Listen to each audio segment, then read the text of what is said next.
Happy Friday, parents. Today is February 26th, and we had another great week in third grade.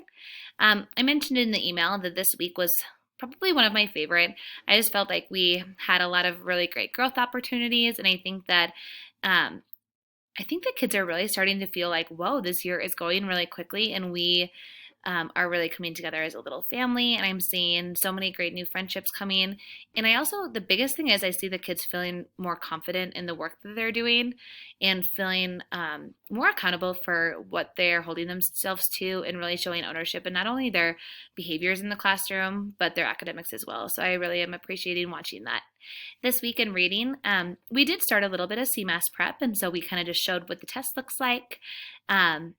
Based off some of the release items and got to work a little bit with that, talking about how it's not a scary thing and how they are prepared and going to do great. We also worked on looking at a text for multiple purposes. We read about a grizzly bear and some of the different impacts that the environment can have on wildlife.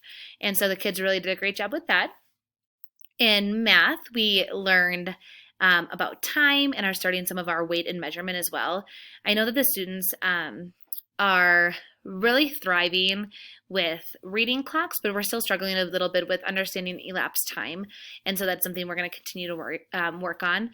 Also, just multiplication facts still. So grabbing those math facts from the Dollar Tree and just practicing those as often as possible. In core, we finalized our Native American unit and we are moving on to European exploration.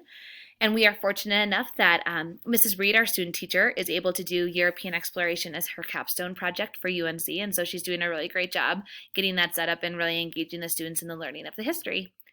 Aside from that, just look at a couple of the upcoming dates. I did put quite a few on there this time as I want you thinking ahead to some of those. It feels weird thinking that a month from now is already nearly April.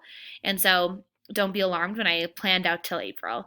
If you have any questions this weekend, let me know. But other than that, they had a great week, and I hope you enjoy your weekend.